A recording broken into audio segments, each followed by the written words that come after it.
సనాతన ధర్మం, సంప్రదాయబద్ధమైన జీవితాన్ని గడపడం, వీటి పట్ల మీ నిర్దిష్టమైన అభిప్రాయం చెప్తారా? కృష్ణ పరమాత్మ భగవద్గీతలో ధర్మ సంస్థాపనార్థాయ సంభవామి యుగే యుగే అన్నాడు. అంటే ధర్మాన్ని ఎస్టాబ్లిష్ చేయటం కోసం, రక్షించుకోవటం నేను పుడతాను అంటే నా కోసం ధర్మం పుడుతుందని అనలేదు ఆయన. నేను కూడా ధర్మానికి బద్ధుణ్ణి అన్నాడు. అంటే దైవం కన్నా కూడా ధర్మం గొప్పది.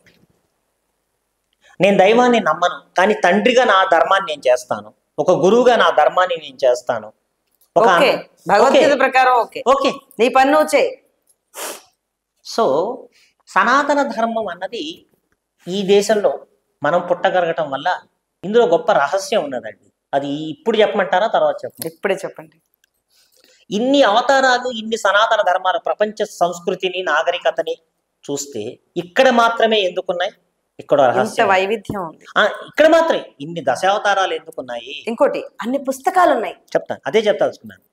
వ్యాస భగవానుడు ఒకటే వేదంగా ఉన్న దాన్ని క్లాసిఫై చేశాడు. యజుర్వేదం, దాన్ని వ్యాసము అంటారు. అందువల్ల ఆయనకి వేదవ్యాసుడు అనే పేరు వచ్చింది, లేకపోతే కృష్ణద్వైపాయనుడు ఆయన పేరు. ఈ వేదాలు మాకు అర్థం కావట్లేదు, కష్టంగా ఉన్నాయి అనేటప్పటికీ వాటికి ఎక్స్ప్లెనేషన్గా 108 ఉపనిషత్తులు రచించాడు. తర్వాత 32 బ్రహ్మసూత్రాలు రచించాడు, 18 పురాణాలు రచించాడు, ఇతిహాసాలు రచించాడు. వాల్మీకి ఒక్కటే రామాయణం, ఈయన వ్యాస మహాభారతం. ఇన్ని చేసినా నాకు సంతృప్తి కలగలేదు అంటే నారదుడు నువ్వు భాగవతం రాయలేదు అన్నాడు. భాగవతాన్ని రాశాడు. ఈ సందర్భంగా ఒకటి చెప్పుకోవాలండి, ఇంతవరకు వచ్చిన సంస్కృత వాంగ్మయాలన్నీ గొప్పవి, కానీ మన తెలుగు వాళ్ళల్లో పోతనామాచ్యుడు వల్ల సంస్కృత మహాభాగవతం కన్నా తెలుగు మహాభాగవతం చాలా గొప్పగా ఉందని చెప్పారు పెద్దలు. నా ఊహ తెలిసినప్పటి నుంచి చదువుతూనే ఉన్నాను, గత 45-46 ఏళ్ల నుంచి. సో ఈ సనాతనమైన ధర్మము ఎక్కడి నుంచి వచ్చింది అంటే, ఈ రోజున విరాట్ పురుషుడు పరమాత్మ అంటాం కదండి, ఆయన కుడి కాలి బొటన వేరు భారతదేశం మీద ఉన్నది. ఇది ఒక గొప్ప వేదాంత రహస్యం. ఎక్కడైనా చెప్తున్నారో లేదో నాకు తెలియదు. విరాట్ పురుషుడు ఎవరైతే ఉన్నాడో, పరమాత్మ ఎవరైతే ఉన్నాడో, ఆయన కుడి కాలు యొక్క బొటన వేరు భారతదేశం మీద ఉన్నది. కుంచితాగ్రి అంటారు కదా, నటరాజ ఇలా లేపిన పాదం యొక్క ఇది ఆ పాయింట్ భారతదేశం మీద ఉన్నది. అందువల్ల ఈ దశావతారాలు ఇక్కడ అవుతున్నాయి, ఎక్కడ లేవు. అదొకటి ప్రపంచానికి ఇది వంటిల్లు అంటారు కదా.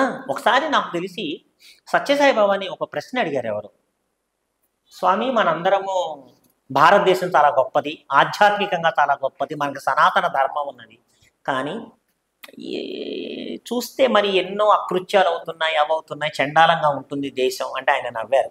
నాన్న ఎప్పుడైనా రాజధాని ఎక్స్ప్రెస్లో వెళ్ళాను, ఎలా ఉంటుంది బోగీస్ అవన్నీ అన్నాడు, చాలా బాగుంటుంది. ఇంజన్లో వెళ్ళావా ఎప్పుడైనా? వెళ్ళలేదు అన్నాడు. ఎలా ఉంటుంది అన్నాడు, బొగ్గు పొగ చండాలంగా ఉంటుంది అన్నాడు. ప్రపంచానికి భారతదేశం ఇంజన్ లాంటిది, అలాగే ఉంటుంది. మిగతా పెట్టెలు అవన్నీ దాన్ని ఫాలో అవుతుంటాయి. సో ఈ సనాతన ధర్మం అన్నది నీ విద్యుత్ ధర్మం ఏదో అని చెప్పేది. ఈ సందర్భంగా సీతారామ శాస్త్రి గారి పాట ఒకటి గుర్తొస్తుంది. చెప్పండి.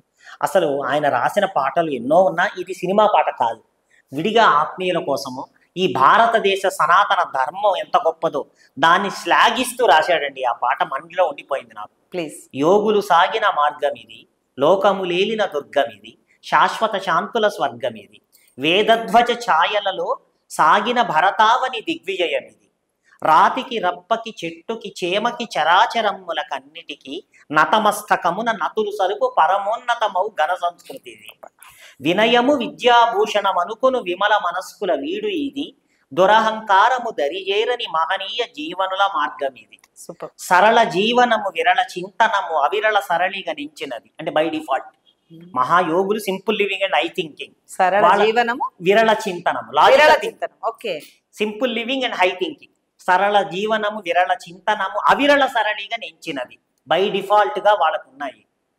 గీతా జ్యోతిని వసగి చేతముల చేయూతగా నడిపించినది, అజ్ఞానమునకు అందని ద్రష్టలు సష్టలు కాంచిన కాంచన దుర్గమిది, కాముడు రేపిన చీకటి ధూళి రక్కసి మూకల కర్కశకేలి, విసిరిన వికృత విషవలయమ్మున విస్మృతి పొందిన విభవమిది, పండిన పాపము పిండగ కేశవుడు అవతరించు సంకేతమిది, వేదధ్వజ ఛాయలలో సాగిన భరతావని దిగ్విజయం ఇది. అబ్బా, ఇంత గొప్ప సందేశం ఎవరైనా ఇచ్చారా అండి? అద్భుతం.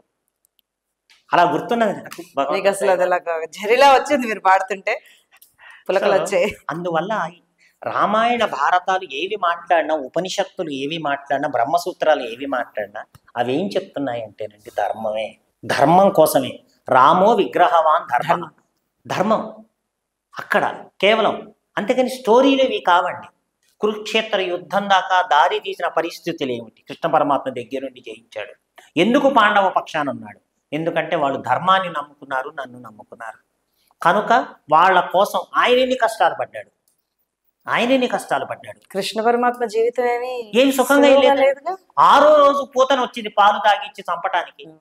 తమాషా. శకటాసురుడు కృష్ణుడు అర్జునుడితో భీష్మ పర్వంతో చెప్తాడు, ఏమయ్యా ఒక్క తాత భీష్ముడిని చంపలేకపోతున్నావు, నేను 56 మందిని ముందే చంపేశాను, ఇప్పుడు వాళ్ళందరూ వచ్చుంటే ఏంటి నీ పరిస్థితి? ఇక్కడున్న 6 ద్రోణాచార్యుడు, కృపాచార్యుడు, భీష్ముడు, అశ్వత్థామ, కర్ణుడు, దుర్యోధనుడు, దుశ్శాసనుడు, కృతవర్మ, శల్యుడు. అంటే కొంచెం అలవోకగా వచ్చేస్తాయి ఈ పేర్లు. సో ఈ 10-12 మందికే నువ్వు తలకిందులు అవుతున్నావు. జరాసంధుడు వచ్చుంటే పరిస్థితి ఏంటి? కిమ్మీరుడు వస్తే పరిస్థితి ఏంటి? హిడింబాసురుడు వస్తే ఏంటి? ఈ సందర్భంగా ఒక క్లారిటీ ఇవ్వాలండి. చాలా మందికి ఒక అపోహ ఉన్నది, ద్రోణాచార్యుడు ఏకలవ్యుడు వేరు తెగ్గొట్టాడు అని. ద్రోణాచార్యుడు చేయించిన కృష్ణ పరమాత్మ ద్రోణ పర్వంలో చెప్పాడు, ఏకలవ్యుడి వేలు కట్ చేయమని ద్రోణాచార్యుడికి బుద్ధి ప్రేరేపించింది నేను అని చెప్పాడు. సంస్కృత భారతం చదవండి, ఇక్కడే ఉన్నది. అబ్బా, అంటే ధర్మం. ఎందుకు? వాడు హిరణ్యధ్వజుడు కొడుకు, ధృతరాష్ట్రుడి ఫ్రెండ్, అటు వస్తాడు రేపు. కనుక ఒక్కొక్కళ్ళని ఎలా నరుక్కుంటూ రావాలో ధర్మ సంస్థాపనార్థ కోసం ఆల్రెడీ నేను ఫౌండేషన్ వేస్తాను, పైన డూప్లెక్స్ ఇల్లు మీరు కట్టుకోండి అన్నాడు పాండవుడు.